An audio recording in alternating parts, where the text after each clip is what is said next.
ఈ వీడియో ఏమిటో చూడండి. నేను ఇంకా నైని పోలేదు, దానికి వీడియో కూడా అప్లోడ్ చేయలేదు. నైని వేడు ఇద్దరు కాణిపాకం పోయిండ్రి. నైని రేపు బర్త్డే, అందరూ విష్ చేయండి. నైనికి రేపు బర్త్డే ఉంది, దానికి దర్శనం చేసుకుని చెక్కిపోయింది. ఇప్పుడు ఇటు చూడండి, ప్రసాద్ మీకు వచ్చిండారు లడ్డు పులిహోర. ఇప్పుడు అవోళ్ళకి ఇస్తాను. సాయిబాబు ఫ్రెండ్స్ చూడండి, చాలా టేస్ట్ గా ఉంటుంది పులిహోర. ఇది వచ్చేసింది కాణిపాకం, నాకు చాలా ఇష్టము. మా ఇంట్లో ఎప్పుడన్నా నేను భోజనం తినలే అంటే ఆ మమ్మీని కాణిపాకం పిలుచుకోపోలా అంటారు. మా కాణిపాకంతో అనక దీన్ని కొంచెం కొంచెం నువ్వు ఒకసారి తినద్దు, తినాలి కొంచెం కొంచెం తిను. అదే వాడుకునే ఏమయ్యలే ఫ్రెండ్స్. ఆవుకి షుగర్ ఉంటుంది కదా, పాపం షుగర్ కంట్రోల్ అనే ఉంది, కానీ కొంచెం ఇచ్చాక మనసు వచ్చేలా ఫ్రెండ్స్.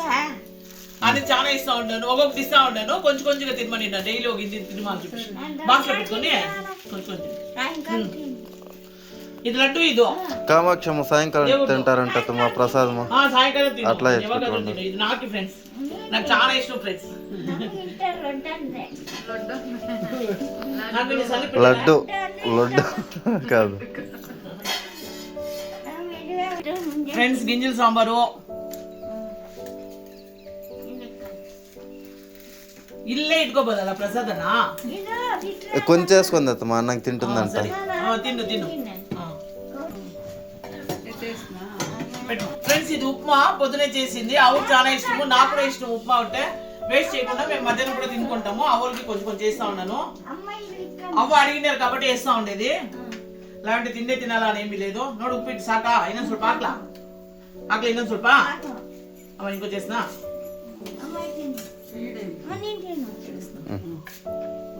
కావాలంటే ఇంకా తీసుకున్నా.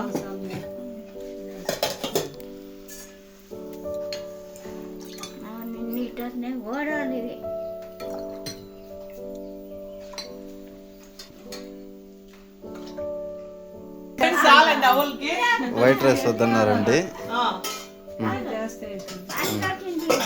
వైట్ రైస్ వద్దంట ఫ్రెండ్స్. ఉడుకుడు వైట్ రైస్ కూడా ఎక్కువ వచ్చినాను, వద్దంట.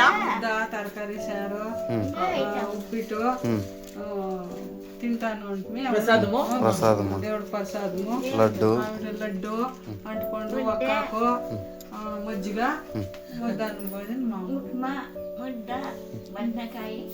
ఉప్మా మిగిలిపోయి నేను వేసేది కాదు ఫ్రెండ్స్. అన్నం వేస్ట్ చేయకూడదు, ఎవరైనా మీరు కూడా అంతే అన్నం వేస్ట్ చేయకూడదు. అందరూ ఒక తొత్తి తినేలా.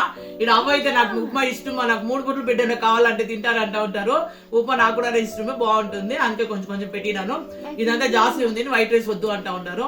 ఇది ఫ్రెండ్స్ రేపు వీడియో. మా నైనికి రేపు అది బర్త్డే ఫ్రెండ్స్, అందరూ విష్ చేయండి, మంచిగా విష్ చేయండి.